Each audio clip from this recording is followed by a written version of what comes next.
90 రోజుల కోర్సు పూర్తి చేస్తే చాలు 100% ప్లేస్మెంట్ సపోర్ట్ తో సాఫ్ట్వేర్ జాబ్ మీ సొంతం. వెంటనే కోడ్ జ్ఞాన్ డెస్టినేషన్ ని సంప్రదించండి. Welcome to Suman TV. నేను మీ Sukanya. December 31 night new year celebrations అయిపోయాక జనవరి 1 ఎర్లీ మార్నింగ్ కావలి జనాన్ని మొత్తం వణికేలా చేసింది. అసలు ఏం జరిగింది అని పూర్తి వివరాల్లో గనక వెళ్ళినట్లయితే December 31 night new year celebrations అయిపోయిన తర్వాత అనుకోకుండా ఒక ఇంట్లో ఒక అగాధం జరిగిందనమాట. ఎక్కడ చూసినా ఆడదానికి రక్షణ లేకుండా పోతుంది. అది ఇంట అని లేదు, బయట అని లేదు. అనువనువున ఆడదాన్ని తన ప్రాణం తన గుప్పెట్లో పెట్టుకొని బతుకుతూ ఉండవలసి వచ్చింది. అసలు ఏం జరిగిందని తెలుసుకోవాలి అని అంటే శ్రీకాంత్ బిశ్వాస్ అలాగే కుమార్ చంద్ర బిశ్వాస్ వీళ్ళిద్దరూ కూడా స్థానిక కావలిలోని వెంకటేశ్వర హాల్ దగ్గర మొలల్ డాక్టర్గా వర్క్ చేస్తూ ఉన్నారు. ఈ శ్రీకాంత్ బిశ్వాస్ యొక్క వైఫ్ ఎవరైతే ఉన్నారో వీళ్ళందరూ కూడా December 31 night new year celebrations అయిన తర్వాత యథావిధిగా వాళ్ళు నిద్రలోకి జారుకోవటం జరిగింది. ఆ తర్వాత అక్కడే ఈ హాస్పిటల్లో వర్క్ చేస్తూ 2.5 ఏళ్లుగా నమ్మకంగా ఉంటున్న నయన్ బిశ్వాస్ అనుకోకుండా అశ్విత బిశ్వాస్ మీద అర్పిత బిశ్వాస్ అని చెప్పని అంటున్నారు, అశ్విత బిశ్వాస్ అని అంటున్నారు. వాళ్ళు వెస్ట్ బెంగాల్ నుంచి రావటం వల్ల వాళ్ళ పేర్లు కూడా అందరికీ నోటెడ్ లేకుండా ఉన్నాయన్నమాట. మరి ఆమె యొక్క జీవితాన్ని తను ఎప్పుడు నుంచి కన్నివేశాడో తెలియదు. కానీ మరి ఆ రోజు నైట్ అందరూ మద్యం మత్తులో మునిగి తేలి న్యూ ఇయర్ సెలబ్రేషన్స్ చేసుకున్న తర్వాత నిద్రపోతున్న టైంలో ఆమె మీద అత్యాచారం చేసి హత్య చేయడం జరిగింది. వీరికి పక్కనే నిద్రపోతున్నా కూడా వీళ్ళకి ఎటువంటి సౌండ్లు రాకపోవడం ఇక్కడ గమనార్హం. అందరినీ కూడా ఇది అనుమాన స్థితిలో కలిచివేసేలాగా చేస్తుందన్నమాట. మరి ఇక్కడ మనమైతే గవర్నమెంట్ హాస్పిటల్ వద్ద ఉన్నాం. ప్రజెంట్ అయితే ఆమె డెడ్ బాడీని పోస్ట్ మార్టం నిమిత్తం గవర్నమెంట్ హాస్పిటల్లో ఉంచడం జరిగింది. మరి ఇక్కడ ఎస్ఐ గారు సిఐ గారు కూడా మరి ఈ కేసు కోసం ఇక్కడ దర్యాప్తు చేస్తూ ఉన్నారు. మరి అసలు ఆ రోజు నైట్ ఏం జరిగింది అనేది ఇప్పుడు మనతో సిఐ ఫిరోజ్ గారు ఉన్నారు, వారి మాటల్లోనే తెలుసుకుందాం.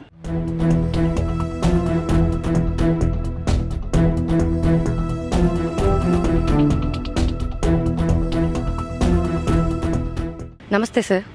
నమస్తే అమ్మా. నిన్న జనవరి 1 కావలిపట్నంలో మహేంద్ర లేఅవుట్స్ దగ్గర 24 సంవత్సరాల అర్పిత బిశ్వాస్ అనే ఈ కలకత్తాకి సంబంధించిన మహిళ దారుణమైన హత్యకి గురైంది. దీని విషయం మీద ఆమె భర్త శ్రీకాంత్ బిశ్వాస్ మాకు పోలీసులకి సమాచారం అందించారు. వాళ్ళ భార్యని ఎవరో చంపి ఒక డ్రైన్లో పడేశారని చెప్పి సమాచారం అందిస్తే వెంటనే మేము అక్కడికి వెళ్ళి కేసు నమోదు చేసుకొని దర్యాప్తు చేస్తున్నాము.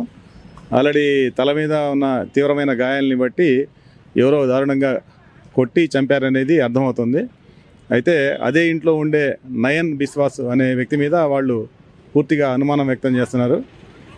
ఆమె పట్ల వ్యామోహం పెంచుకున్న వ్యక్తి జనవరి 1 నైట్ వీళ్ళు లిక్కర్ కన్జ్యూమ్ చేసినందువల్ల లిక్కర్లో కన్జంప్షన్ ఆఫ్ లిక్కర్లో ఉండి ఆమె బెడ్రూమ్లో ఒంటరిగా ఉన్న సందర్భంగా అది అవకాశంగా తీసుకొని ఆ ఇంట్లోకి వెళ్ళి ఆమె పట్ల అసభ్యంగా ప్రవర్తించడం, ఆమె దానికి సహకరించకపోవటం వల్ల అతను ఏదైనా బలమైన మారణాయుధంతో తల మీద కొట్టి చంపి ఉంటాడనేది ఇప్పటి వరకు మాకు దర్యాప్తులో తెలిసిన అంశం. ఇంకా ముద్దాయిని పూర్తి స్థాయిలో విచారించేది త్వరలోనే ఈ కేసులో ముద్దాయిల్ని అరెస్ట్ చేస్తాం. పోస్ట్ మార్టానికి పంపించారు కదా సార్, దానిలో వివరాలు ఏమన్నా తెలుసాయా? అంటే పోస్ట్ మార్టంలో క్లియర్ కట్ హెడ్ ఇంజరీస్తో ఆ లేడీ చనిపోయింది అనేది మాత్రమే తెలుస్తుంది. ఇంకా కొన్ని రకాల ఐటమ్స్ ప్రిజర్వ్ చేశారు. అది మనకి ఫోరెన్సిక్ రిపోర్ట్ వచ్చిన తర్వాత మాత్రమే తెలుస్తుంది. ఇప్పుడు కొంతమంది జనాల్లో కనుక వెళ్తున్నట్లయితే కొంతమంది భర్త అనుమానితుడు అంటున్నారు, కొంతమంది భర్త కాదు అక్కడ పనిచేసే వర్కర్ అని చెప్పేసి అంటున్నారు. మరి ఎవరిని మీరు ముద్దాయిగా ఇప్పుడు పరిగణించబోతున్నారు? మేము ఇప్పటి వరకు చేసిన దర్యాప్తులో భర్త మీద ఎట్లాంటి అనుమానాలు మాకు రాలేదు. దీంట్లో ఎవరైతే అతను వర్కర్ నయన్ అనే అతను చేసినట్లుగా మాత్రమే ఇప్పటి వరకు చేసిన దర్యాప్తులో తేలింది. భర్త పాత్ర ఉందా లేదా అనేది ఇప్పుడే రూల్ అవుట్ చేసుకోలేము. కానీ ఇప్పటి వరకు ఉన్న సమాచారం మేరకు మాత్రం భర్త పాత్ర ఇందులో లేదు. ఆ సంఘటన జరిగినప్పుడు ఇంట్లో కుటుంబ సభ్యులు ఎవరు లేరా సార్? ఉన్నారు. కుటుంబ సభ్యులు అంటే వీళ్ళు జనవరి 1 సందర్భంగా వీళ్ళు మద్యం తాగి ఉండటం వల్ల పక్క బెడ్రూమ్లో నిద్రపోతున్నారు. సో ఆ సమయంలో వీళ్ళు గమనించలేకపోయారు. ఈ సందర్భంగా ఈ కావలి పట్టణ ప్రజలందరికీ కూడా మా యొక్క విన్నపం, ఈ మహేంద్ర లేఅవుట్లో ఎక్కడ పడితే అక్కడ డిస్టెన్స్ చాలా దూరంగా ఈ ఇళ్ళు అనేది నిర్మించుకున్నారు. మేము కూడా చాలా సందర్భాల్లో ఆ ప్రాంతం వాసులందరికీ కూడా మేము రిక్వెస్ట్ చేసాము సీసీ కెమెరాలు ఏర్పాటు చేసుకోండి. సరే, ఇట్లాంటి కేసులో ఏంటంటే ఏదో ఒక లీడ్ వస్తుంది కాబట్టి మేము వెంటనే ఐడెంటిఫై చేయగలిగాం. అదర్వైజ్ మనకి 2022లో కూడా సిమిలర్ ఇన్సిడెంట్ ఒకటి జరిగింది. ఒక లేడీని దారుణంగా కాల్ చేసి చంపేసినారు. బట్ ఇంతవరకు దాంట్లో ఇట్లాంటి క్లూ కూడా మనకి రాలేదు. సో నా యొక్క విన్నపం ఏంటంటే ఇట్లాంటి ఇంటీరియల్ ఏరియాల్లో సీసీ కెమెరాలు పెట్టించుకోవడం అనేది చాలా ముఖ్యం.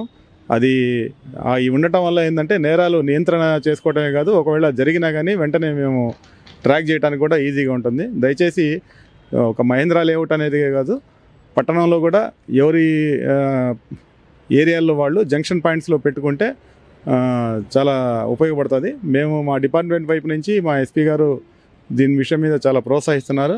మేము ఇప్పటికే టౌన్లో మా గవర్నమెంట్ మ్యాట్రిక్స్ కెమెరాలే కాకుండా ప్రైవేట్గా కూడా నియర్లీ ఒక 100 సీసీ కెమెరాలు పెట్టించాం.